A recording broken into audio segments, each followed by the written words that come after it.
The first time Prince Kale looked at me, the entire royal ballroom went silent. The music faltered, the laughter dimmed, and even the crystal chandeliers felt as though they were holding their light in suspension. It wasn't because I was important. It wasn't because I was particularly stunning or powerful. It was because the most arrogant alpha in the kingdom stopped mid-step, turned his head slowly in my direction, and inhaled as if he had just discovered something forbidden in the air. Something intoxicating. My name is Elian Vale, and until that night, I had lived a life so ordinary that even the court historians would have overlooked it without hesitation. I am an Omega of minor noble birth, raised quietly on the outskirts of the capital where the palace towers appear distant and unreal, like something out of a storybook rather than a place one might actually enter. My family's estate is modest, our title barely remembered during official gatherings, and our lives have always been defined by simplicity rather than ambition. I had never dreamed of standing in the royal palace, let alone being noticed within it. That changed 3 weeks before the ball, when a carriage bearing the royal crest stopped before our gates at dawn. I remember the sound of the wheels over gravel, the way the horses snorted into the cold morning air, and how my mother's hands trembled as she accepted the sealed envelope from the courier. The wax bore the unmistakable emblem of the crown, pressed deeply and deliberately, as though to remind the recipient that this was not a request but a command. Inside, written in elegant script, were the words that would unravel the quiet shape of my life. Mandatory royal ball selection. Attendance required for all unmated Omegas of noble blood. Mandatory. The word echoed louder than the rest. There was no polite refusal, no escape from the royal summons. Every unmated Omega of recognized lineage was to present themselves at the palace for inspection and potential selection. It was a tradition revived after years of silence, meant to secure alliances and ensure the continuation of powerful bloodlines. I had heard whispers of it in passing conversations, always distant, always theoretical. I never imagined my name would be inked into its reality. In the days that followed, our home became a whirlwind of preparation. Tailors were summoned. Fabrics were chosen. My mother supervised every stitch of the formal attire I would wear, her expression a careful balance of pride and fear. She did not say much, but I could sense the weight in her gaze whenever she looked at me, as though she were already bracing herself to let me go. My father remained composed, offering practical advice about court etiquette, yet even he avoided speaking the name that hovered unspoken between us. Kale Draven. The Crown Prince. The undefeated war hero. The alpha whose presence alone was said to silence entire halls. Stories about him traveled faster than official proclamations. They said he had never shown interest in choosing a mate. They said countless Omegas had tried and failed to capture his attention. They said his standards were impossibly high, his demeanor cold, his patience thin. Some described him as brilliant and disciplined. Others called him mercilessly proud. Every version of him carried the same conclusion. He did not bend and he did not yield. On the evening of the ball, as our carriage approached the capital, I pressed my gloved hands together in my lap to stop them from shaking. The palace rose ahead of us, illuminated in gold and silver, its windows blazing like a constellation brought down to earth. Music drifted faintly through the night air even before we stepped inside. When the doors opened and I entered the grand ballroom, I felt as though I had crossed into another world entirely. Silk gowns shimmered beneath crystal chandeliers. Alphas stood in structured uniforms or tailored suits, their presence radiating quiet authority. Omegas gathered in clusters, each one composed, each one aware of the scrutiny awaiting us. I told myself I was invisible among them. Just another face in a line of hopefuls, another name on a list that would soon be forgotten.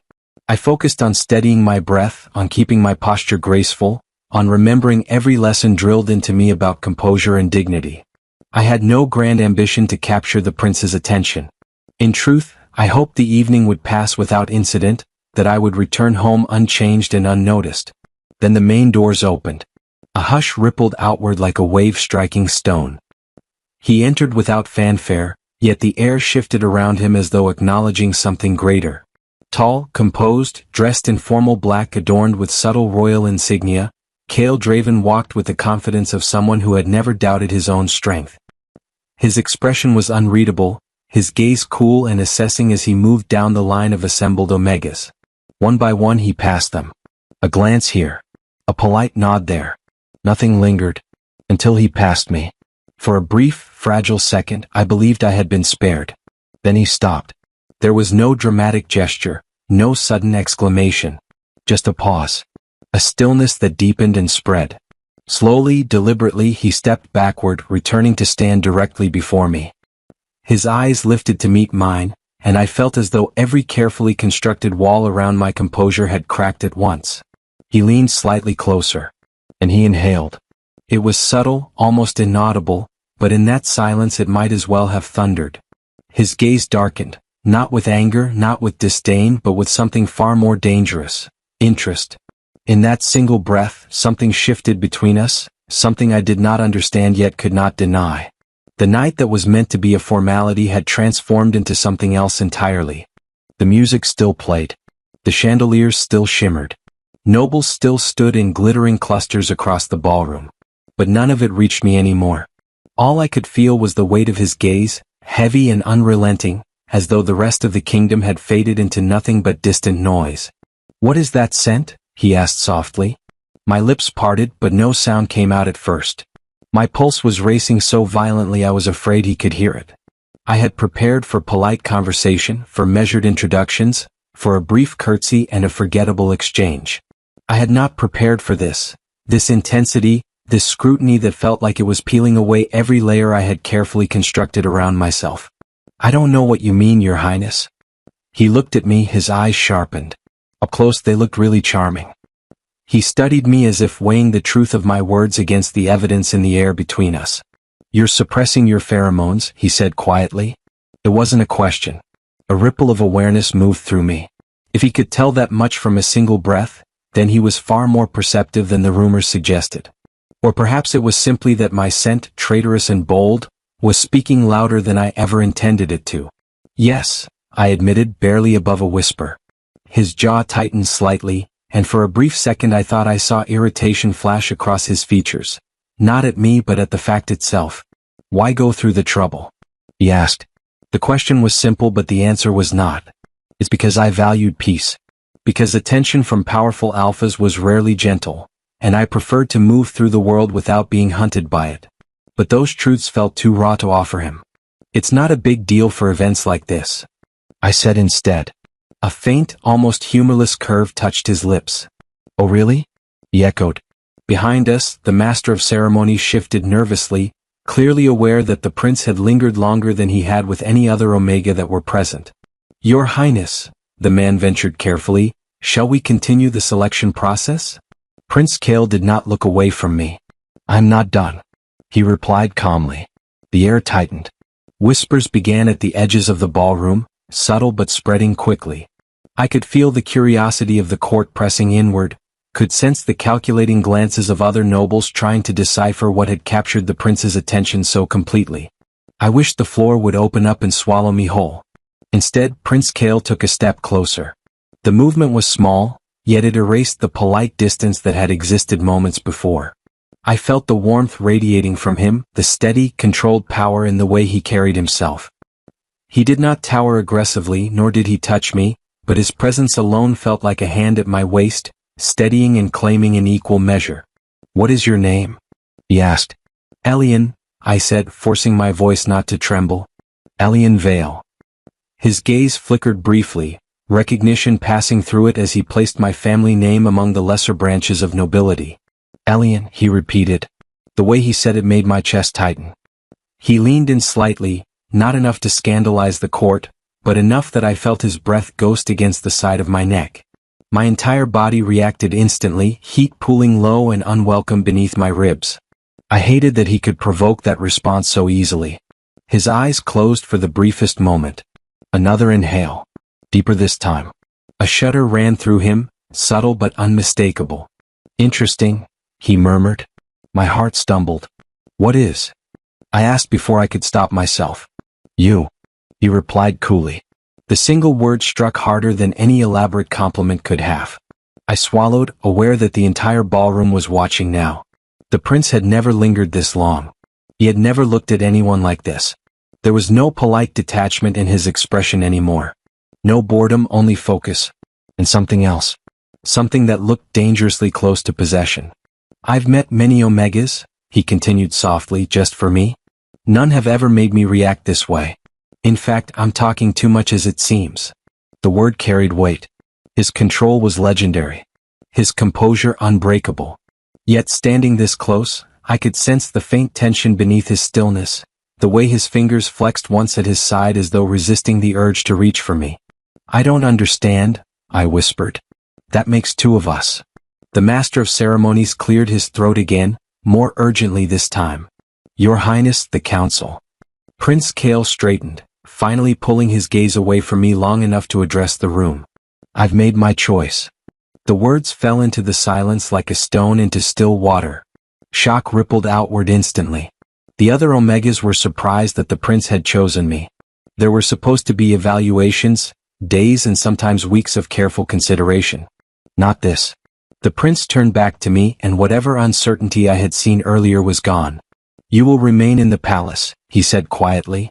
My throat tightened. Remain at the palace? Yes, he said firmly. The word was simple and final. 1,000 thoughts collided in my mind at once. My family, the expectations, the whispers that would follow. I felt exposed, chosen not for strategy or alliance but for something far more instinctive. Something I could not control. He extended his hand. The gesture was elegant, formal enough to satisfy the watching court. But when my fingers hovered uncertainly above his voice lowered so that only I could hear. Don't be afraid, he murmured. I won't let anyone take you from me. The possessiveness in that promise should have terrified me. Instead, it sent a dangerous warmth spiraling through my chest. Slowly, unable to deny the pull between us, I placed my hand in his. His fingers closed around mine, firm and certain. And just like that, with the entire kingdom watching, the arrogant alpha who had never been moved by any Omega claimed me. The walk from the ballroom to his private chambers felt longer than the entire journey from my family estate to the capital. I was aware of everything and nothing at once. The polished marble beneath my shoes. The echo of our footsteps along the corridor. The way the guards bowed instantly when they saw him, their eyes flickering briefly toward me with open curiosity. Word would spread within minutes. Probably already had. The prince had chosen me. Kale did not release my hand as we walked. His grip was not painful, not forceful, but steady, unyielding in a way that made it clear I was not simply accompanying him. I was being kept. The palace corridors grew quieter the farther we moved from the grand hall. The music faded behind us, replaced by a hush that felt almost sacred. I stole a glance at him. His expression had changed. The public mask, the bored, detached air, was gone. In its place was something far more focused. His jaw was set, his eyes darker, as if whatever restraint he had practiced in the ballroom was thinning with every step. When we reached a pair of heavy carved doors, the guard stationed outside straightened instantly. Leave us, Prince Kale ordered them. The doors opened up. His private chambers were nothing like I had imagined. They were grand, yes, but not ostentatious. Dark wood, tall windows draped in deep blue fabric, shelves lined with books and maps, a low fire burning steadily in the hearth. It felt less like a prince's display room and more like a strategist's sanctuary. The doors shut behind us with a soft, decisive click. Silence fell. For the first time since he had stopped before me in the ballroom, we were alone. My pulse roared in my ears. He released my hand slowly, but the absence of his touch felt more noticeable than the contact had. I clasped my fingers together in front of me to steady them. Your Highness, I began. Kale, he corrected immediately. His voice was lower now, stripped of its formal projection. It filled the room without effort. I hesitated. Kale, I amended softly. He stepped closer. The space between us shrank until I could feel the warmth of him again, that steady alpha presence pressing against my senses like a tide. My scent, traitorous and bold, seemed to rise in response, weaving into the air between us. His nostrils flared slightly. You're suppressing, he said again. I swallowed. Yes. His eyes searched my face as though looking for something beyond my expression. He took another step forward. Instinctively, I stepped back until my shoulders brushed lightly against the closed door. The realization sent a tremor through me. I wasn't really trapped and he had not touched me.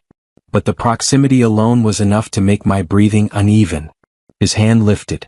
I flinched only slightly. But he did not grab me. He placed his palm against the door beside my head instead, bracing himself there, close enough that I felt caged by his presence without a single finger laid on my skin. "Do you have any idea what your scent is doing to me?" he murmured, his voice dropping to something almost rough. My throat tightened. "No, sir." He leaned closer. Just enough that his breath ghosted over the curve of my neck.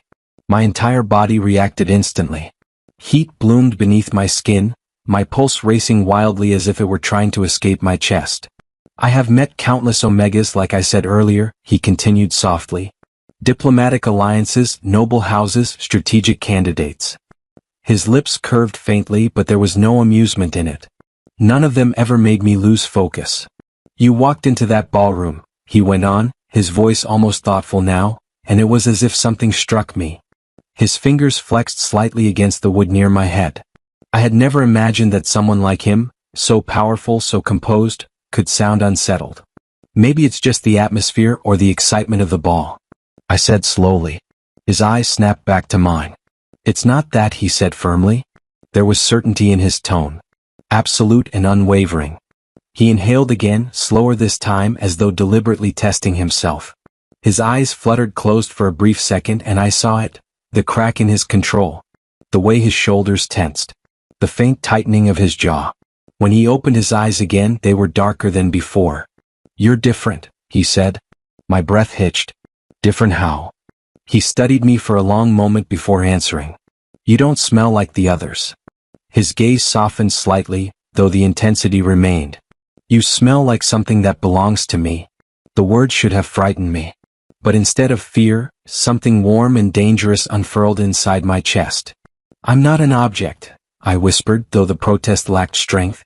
His expression shifted instantly. "I know," he said quietly. And for the first time since entering the room, his tone held something gentler. He lowered his hand from the door, giving me space again. "I would never treat you as one," he added.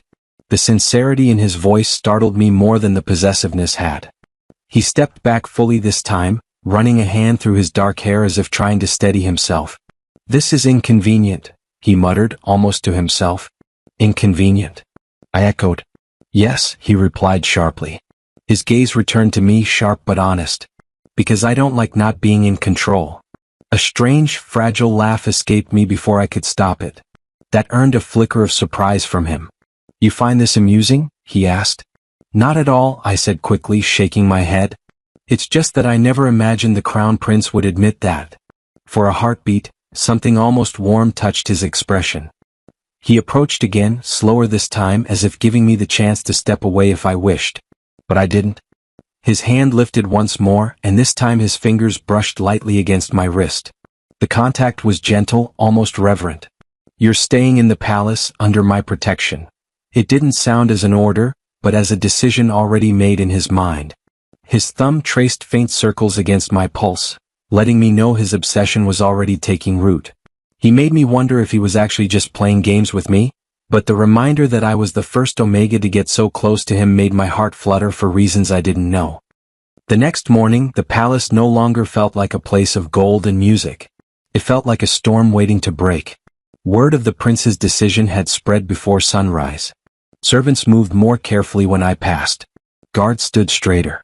Courtiers who had once overlooked my existence now watched me with thinly veiled curiosity, and in some cases poorly hidden resentment. I had not earned their scrutiny through strategy or achievement. I had earned it with a single breath. And Prince Kale did nothing to quiet the rumors. If anything, he made them worse. He had chambers prepared for me in the East Wing, close enough to his own that a short corridor connected them privately. The gesture alone was enough to send the court into speculation. Traditionally, selected Omegas were given time. Formal dinners, public appearances, gradual integration into royal life. Kale skipped all of that. "You'll stay here where I can reach you," he said simply as he escorted me to the new rooms himself, ignoring the startled expressions of the staffs. His words were calm and possessive.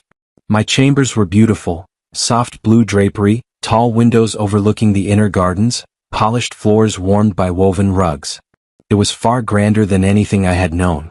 And yet, standing in the center of it, I felt less like a guest and more like something carefully placed. "You don't have to," I began. "I do," he interrupted gently. His gaze moved slowly around the room, assessing exits, windows, sightlines.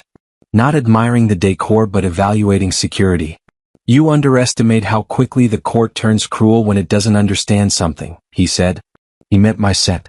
Before I could respond, a servant entered with a tray of tea. Prince Kale's expression shifted instantly, subtle but sharp.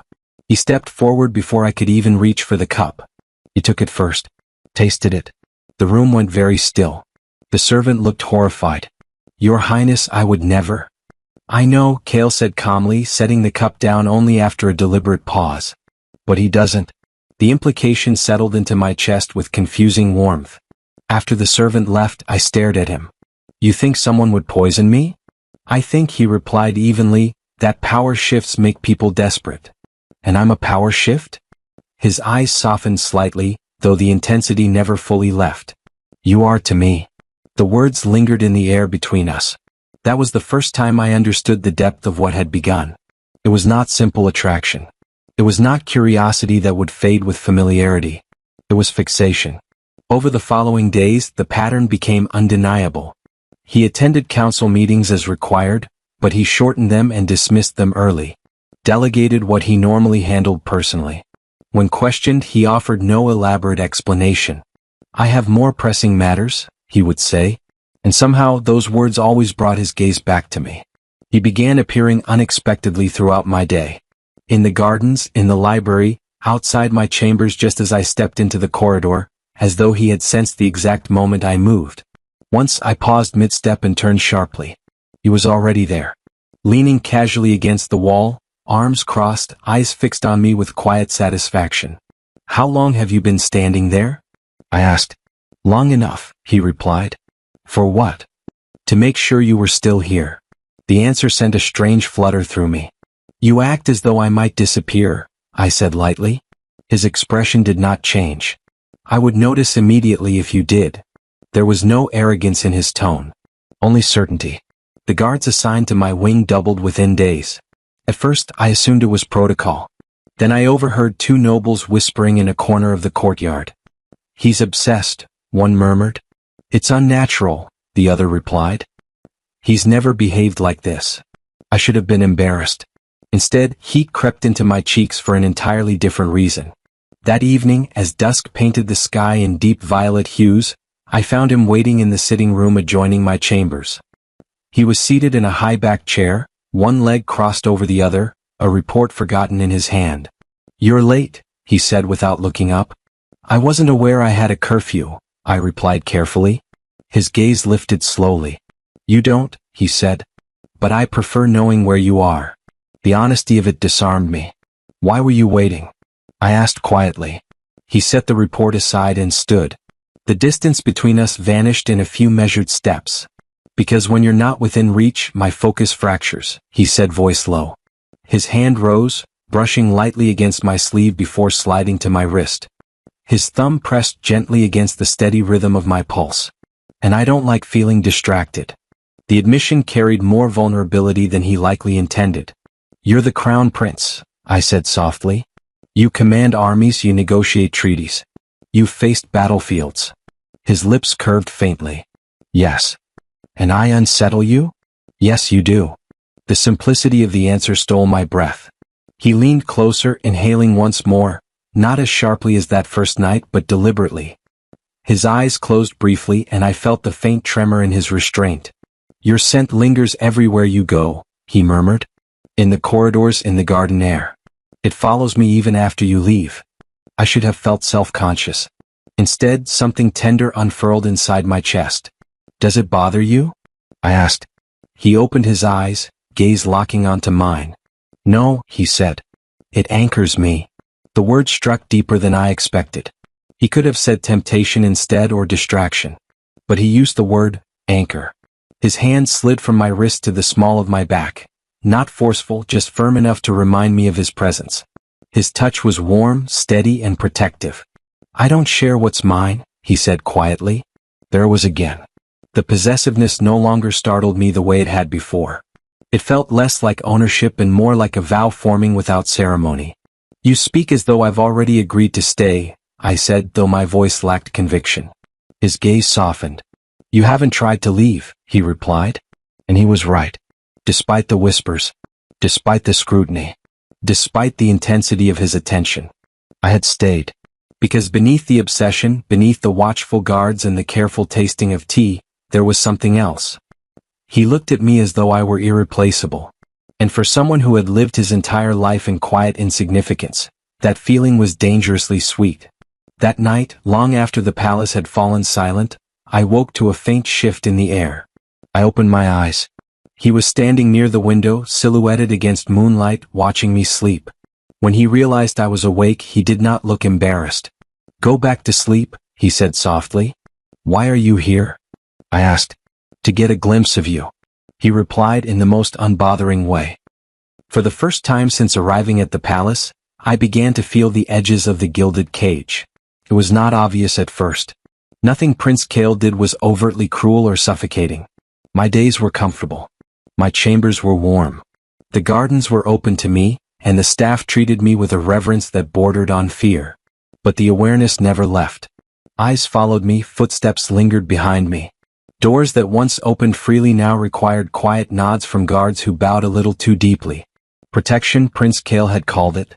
But protection, I was beginning to realize, could feel very similar to confinement. It happened on the 6th morning after the ball. I woke before sunrise, restless and unsettled.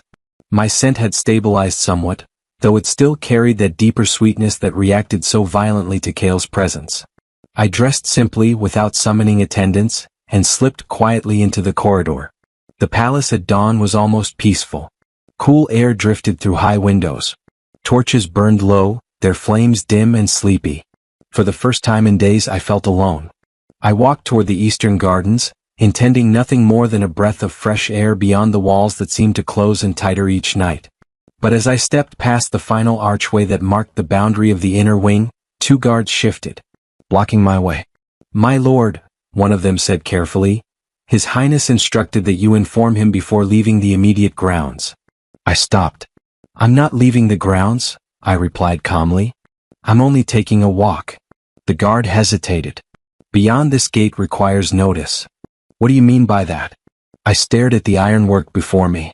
Beyond it lay the outer gardens, then the palace gates, then the world I had known before this. I had not planned to go that far. But suddenly I wanted to. Not to escape. Just to prove that I could. I won't be long, I said, stepping forward. The guards exchanged a look. And that was all it took for something inside me to tighten. I am not a prisoner, I added, more sharply than intended. Before either of them could respond, a familiar presence pressed into the air behind me. Warm and dominant. You are not a prisoner, Prince Kale's voice said smoothly. I did not turn immediately. I could feel him there without looking. My scent responded before I did, unfurling subtly, betraying the spike of emotion in my chest. You woke early, he continued, footsteps closing the distance. I finally turned to face him. He was dressed simply, without ceremonial attire, dark hair slightly disheveled as though he had risen in haste. But his eyes were alert, too alert. You knew I was gone, I said quietly. I always know, he replied. There was no arrogance in it. I folded my arms, trying to steady the tremor beneath my composure. I wanted air. The guard stepped back silently as Kale approached me fully. He did not raise his voice. He did not scold. He simply stopped close enough that I felt the steady heat of him. Do you think that I wouldn't notice the moment your scent moved farther from mine? He asked softly. My breath caught. His gaze lowered slightly, as though mapping the invisible trail I had left behind me through the corridor. You think I'm exaggerating, he continued. But when you walked past that second archway, something in me tightened. His jaw flexed. I had never heard him speak that way before. You can't expect me to stay within arm's reach forever, I said, though the words lacked the firmness I intended. His eyes lifted back to mine. I don't expect, he said quietly. I prefer. The distinction did not comfort me. Kale, I said carefully, testing the sound of his name in a way that felt more intimate now than before. I need space. I need to know I can move without being tracked by my own scent. His expression shifted at that. He stepped closer, but not enough to corner me. I am not tracking you like prey but reacting to you. he said, and for the first time, there was something raw beneath his calm exterior. The honesty in his voice disarmed my frustration. When you move beyond what I can sense clearly, it feels wrong. As if something essential is missing, he said, quieter now. The admission should have soothed me. Instead, it frightened me in a different way. You don't own me, I whispered. His reaction was immediate. His hand lifted, not to grab but to rest lightly at my waist. Firm and grounding. I know, he said. And he did not look offended. He looked almost wounded. I don't want to own you, he added. I want you where I can protect you. But there are guards everywhere, I argued. They protect the crown, he replied evenly. I protect you. The distinction settled heavily between us. For a long moment, neither of us spoke. The early morning air wrapped around us, cool and quiet. My pulse gradually slowed beneath his steady gaze. You're afraid? I realized softly. His jaw tightened. I am being cautious. He exhaled slowly, and in that breath I heard the truth he rarely allowed anyone to see. I don't like losing what's mine, he said. There was again. But this time it did not sound like possession. It sounded like fear. His thumb brushed once against my side, barely there.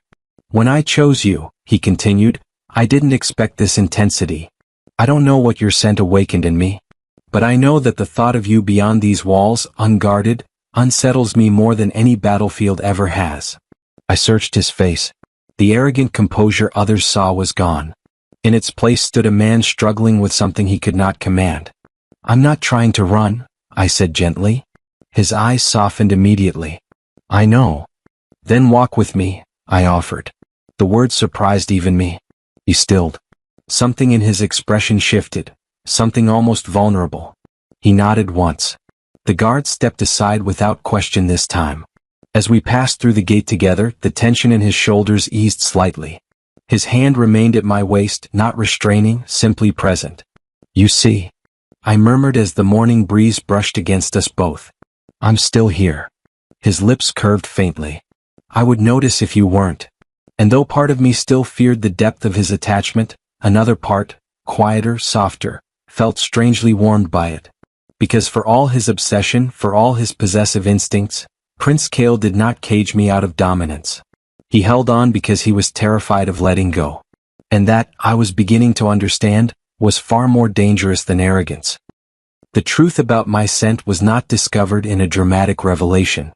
It unraveled slowly, like silk being pulled thread by thread. By the end of the second week in the palace, it had become impossible to ignore the pattern. My suppressants dulled the sharpest edges, but they did not erase the underlying pull. Whenever Prince Kael entered a room, the air shifted. My scent deepened instinctively, responding to him as though recognizing something long before my mind could understand it. And he reacted every single time. The royal physician was summoned under the guise of routine evaluation. I sat in a quiet chamber lined with ancient texts and polished instruments while the elderly Beta examined me with careful professionalism. Prince Kael stood inside, arms folded, silent but unmistakably present. Watching every move. The physician took samples. Measured responses. Asked questions about my family lineage, names I had not spoken in years, distant relatives whose histories blurred together in my memory. Has anyone in your bloodline ever bonded with royalty before? He asked mildly. Not directly, I replied. We are a minor branch. The physician hummed thoughtfully. Prince Kael's gaze never left me. After what felt like hours, the physician stepped back, adjusting his spectacles with slow precision. This is unusual, he murmured. Prince Kael straightened slightly. Explain. The physician cleared his throat. Your Highness, Lord Elian's scent carries a dormant compatibility trait. It is extremely rare. It has appeared only a handful of times in recorded royal history. My pulse quickened. What kind of trait? Kael asked, his voice calm but edged. One that aligns specifically with ruling alphas, the physician continued. An instinctive bond marker. When activated, it creates heightened resonance between compatible pairs. Suppressants will never fully conceal it, especially not from the intended match. The room went very still. Intended match. I felt Kael's focus sharpen like a blade. You're suggesting, he said slowly, that this is biological. Yes, Your Highness. It's not manipulation. The physician blinked. Certainly not. Heat crept up my neck at the implication. Prince Kale's jaw tightened briefly before he exhaled through his nose, something like grim satisfaction flickering across his features. As I thought, he murmured. I stared at him. His gaze shifted to me, intense but not mocking. I thought that I have never reacted this way to anyone before. There had to be a reason. The physician gathered his instruments, clearly sensing that whatever passed between us next was no longer medical territory. Once we were alone, the silence thickened. So, I said softly, trying to steady the storm in my chest, I was engineered to drive you insane? A faint huff of breath escaped him, almost a laugh. Don't flatter yourself, he replied dryly. But the warmth in his eyes betrayed him. He stepped closer, slower than usual, as though aware that this revelation shifted something delicate between us. It explains why suppressants fail, he continued. Why your scent intensifies around me. Why mine reacts to yours. I swallowed. And what does that mean? He reached for me then, not abruptly, not possessively, but deliberately. His hand settled at my waist, steady and warm. It means, he said, voice low, that whatever this is, it isn't temporary. The words settled heavily into my chest. I had clung to that possibility in quiet moments. The idea that his obsession might fade once the novelty wore off. That the intensity would dull into something manageable. But this was getting deeper than attraction. It sounds like fate, I whispered. His eyes darkened slightly. I don't believe in surrendering to fate, he said. I believe in choosing. His thumb brushed slowly along the curve of my waist, grounding, deliberate. And I choose you. The simplicity of it struck harder than any elaborate declaration. But what if I don't want to be chosen because of compatibility charts and ancient bloodlines? I asked quietly. His expression softened immediately. Then don't accept me for that reason, he said. The answer surprised me. Accept me because I can't breathe properly when you leave a room, he continued. Because I cut meetings short just to check if you've eaten.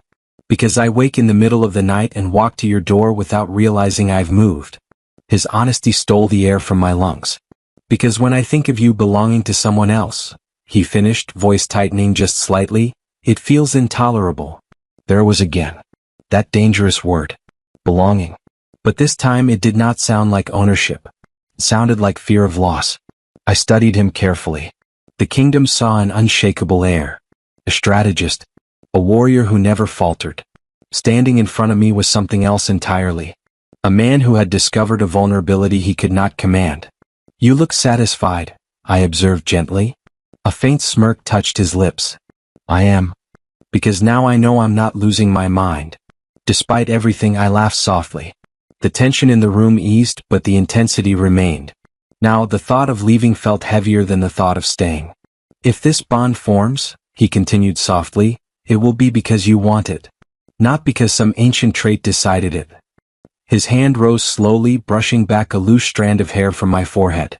The gesture was unexpectedly tender. You are not valuable to me because of compatibility, he added. You are valuable because when you look at me like that, I feel attracted to you. He said quietly. The arrogant alpha who commanded armies found stability in me. The realization sent warmth spiraling through my chest. Without thinking, I reached up and touched his sleeve lightly. And if I choose you? I asked. His breath caught, barely but enough. Then I will spend the rest of my life proving that it was the right choice. After the physician left and the weight of compatibility, choice and consequence lingered between us, Kale did not retreat into duty or command. Instead he stayed. He sat with me in silence, close enough that our shoulders nearly touched. It was raining that night, a slow, steady fall that blurred the palace windows and wrapped the world outside in shadow. I stood near the glass, watching droplets trace uneven paths downward, my thoughts tangled and restless. Kale approached quietly. He stopped beside me, close enough that I could feel his warmth, yet he kept his hands carefully to himself. You're thinking too loudly, he said softly. I let out a breath I hadn't realized I was holding. You don't know what I'm thinking. No, he admitted. But I know when you're carrying too much. I turned to face him then. I allowed myself to see him not as the crown prince, but as the alpha whose obsession had shaken the court. When the rain softened and the palace slept, Prince Kale stood before me, close enough that our breaths mingled, Yet he did not touch me until I lifted my hand first. My fingers brushed his chest, feeling the steady rhythm of his heart beneath layers of fabric and control. His hands came up slowly, cupping my face as though I were something fragile rather than powerful. His thumbs brushed warmth into my skin, grounding me, asking permission without words. "Tell me to stop," he whispered. I shook my head. "I choose you," I said. The words felt terrifying and right all at once. Then he leaned closer and he kissed me. There was warmth in him. A quiet click, like two pieces finally aligning after years of being kept apart. When his mark sealed at my neck, it was gentle, almost reverent, and the moment our scents intertwined fully, the tension faded. His presence wrapping around me like armor. When it was over, he did not pull away. He rested his forehead against mine, breathing me in softly. And in that quiet, rain-soaked night, my life blurred into one undeniable truth. I did not fall for Kale because he was powerful. I fell for him because when he chose me, he did it with restraint, fear, and a devotion so deep it reshaped us both. We had a lavish grand wedding at the palace, my parents present, smiling as though I had won in life. I turned to my alpha prince Kale, our scents intertwining between us as we shared vows and promises to each other. If you enjoyed this story, please like this video, comment and subscribe to my channel for more interesting BL stories. Thanks for watching, see you next time.